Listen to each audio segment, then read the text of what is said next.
Sophia and Beauty, who are working with us at Inclusion to provide support and guidance for children across the UAE every day. Today's session, you will come home with practical tools, research-based evidence and ideas and methods to support children at home, in school and in a clinical setting as well. I hope you enjoy the session. Take care and have a good day. I will hand you over to our wonderful presenters. Thank you so much, Dr. Catherine. Good morning, everybody. How are we doing? Are we good? We had a good night's rest. I hope we did. So I'm going to figure out how to use this. Perfect. So what we are going to do is we've got a couple of activities for this session. So I want us to divide ourselves into groups. What do you think? Shall we go by rows? Teacher said that would be one group, and this would be another one, and this would be another one. Or shall we figure out how we can be in groups of fives? We could say these 5 plus these 5, and then these are 4. Unfortunately, those are 3. That's unfair. We would have 4 people then. So 4 people in a group, huh? Can we figure it out? I think we go by rows. Yeah, here we've got 4, and we've got by row. Then this group has 8 people, you guys are 3? You confident? Okay. If you're good, then I'm good, definitely.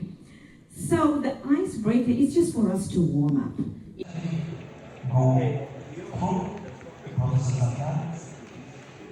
Which one is the myth? A, first, we'll get number 4s. Number 4s have to answer, right? Whoever is, oh, the other group has only 3.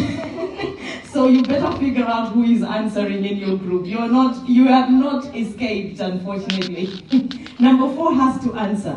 Which one is the myth? Octopuses have 3 hearts, bananas are berries, goldfish. That if you use visual schedules, if a child is not non-verbal, and even then if it is a verbal, it helps him to understand the routines and what he has to do next.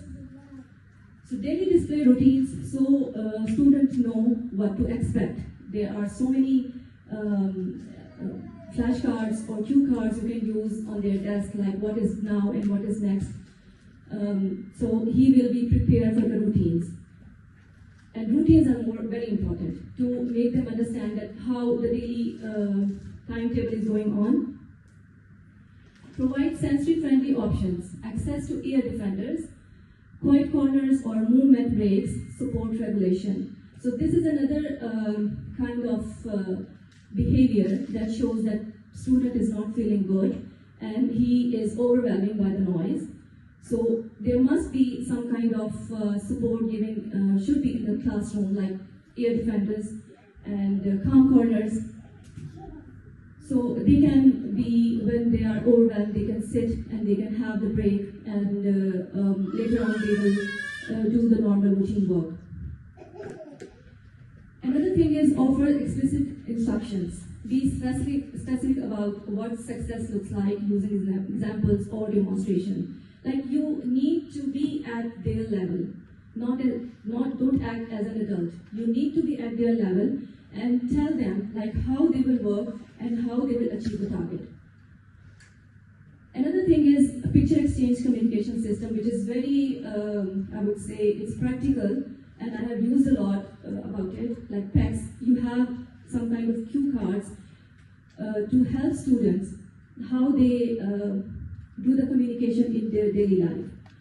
I've been working with secondary students which are autistic as well. So I was using these this communication system. It was really helpful while when they are going to be practical in life. It is a game changer, I would say. So this is another thing which is very important. You can, as you can see, I have put some pictures over here.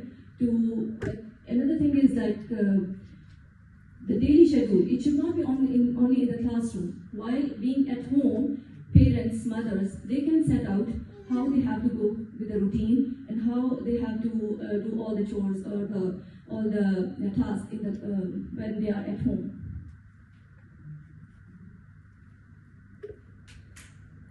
So there is another case study, I would say, sensory support in the classroom. A 7-year-old autistic student often shouted, covered their ears and hide during noisy lessons due to sensory overload. What we can do: provide noise-reducing headphones, use visual cue cards like listen and wait instead of just telling them.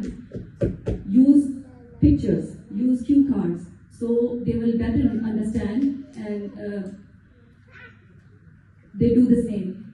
Introduce response cards instead of verbal answers. That's what I said. Like you should not keep insisting or convincing by verbal. Maybe they are not comprehending you. Like they are not understanding your words. So better to use cue cards instead of just giving them verbal instructions. So what would be the outcome? Reduce distress and shouting. It will help them to calm down, or give them some time so they will come to the level. They will be calm. Increase participation and time on task. Support sensory needs, improve engagement and behavior. Like these kind of supports, this is very helpful. These supports are very helpful in increasing their engagement and behavior. So they will be engaged later on, and their behavior will be like according to the routine, or they will be willing to do any kind of task. So instruction overloaded challenge. This is an activity I would like to have all of you have pens and papers or markers.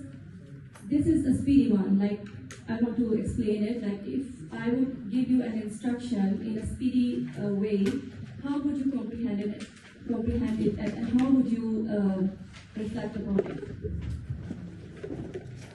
As I say the sentence, you have to do the same thing, or without looking at the screen or reminding yourself what you have to do. You just listen to me and try to do as I told you. Okay. So I would say, draw a house, add 2 windows, color the roof red, write your name in the corner and underline it. Draw a house. Again? I would say again. Okay. Draw a house, add 2 windows, color the roof red, write your name in the corner and underline it. Draw your house, write the name.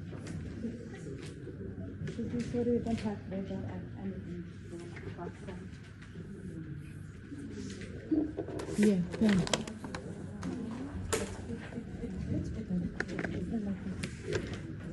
Wow. I was I able to hope do that that is done. Most of you. So there is no name, Mr. Kevin. In the corner. All right. Nice. Thank you, Ms. Gatsby. Okay, so if I break it down into the steps, it will be more easier for a student to understand what I'm doing. The same thing in mainstream classroom, what I'm feeling is students with autism, they are struggling with the instructions given by teachers a lot. I'm looking these things on a daily basis. That's what I'm saying. So as an LSA, we have to chuck it down. We have to cut it down. The instructions, whatever the instructions given by the teachers. So it will be more easier for a student to do the task and also to relate, to connect with the task. So there is more understanding, and the behavior will be less challenging. So that's all from my side. I'll hand over to Mr. Richard. Thank you, Ms. Masuda. So, I think what Ms. Masuda was trying to say at that part is, we break this task for an autistic child, not only autistic, even a neurotypical child. You don't just give this sentence on your own, draw a house, color it, put your name on the right side. No, you have to break it. Step 1, draw the house. Step 2, follow it. So everyone needs a step-by-step guide to life. Now I'm going to be talking about a case study which means refusal is overwhelming. It's a 9-year-old student, an autistic 9-year-old student in a mainstream school. When we talk about mainstream school, where we introduce a neurotypical child and a neurodivergent child into the same classroom, which we call inclusive, right? Inclusion. Often, so a 9-year-old autistic student in a mainstream classroom often refuse to start writing tasks, put their head down and occasionally push walk away. Behavior, right? You think, oh, this child has been naughty, this child doesn't want to do what I told him to do. He doesn't want to do anything today, he just wants to sit, he doesn't want to participate in class. No, he's not. This was initially seen as avoidance, like the student doesn't want to participate in class, he doesn't want to do anything in class.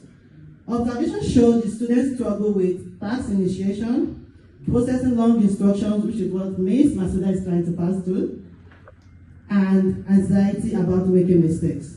Even me, I don't want to make mistakes in my work. I want my work to be perfect. I want to be the best in class. Now the student is anxious, doesn't want to make mistakes. It's not that he's refusing, he doesn't know where to start from. So, how do we do this?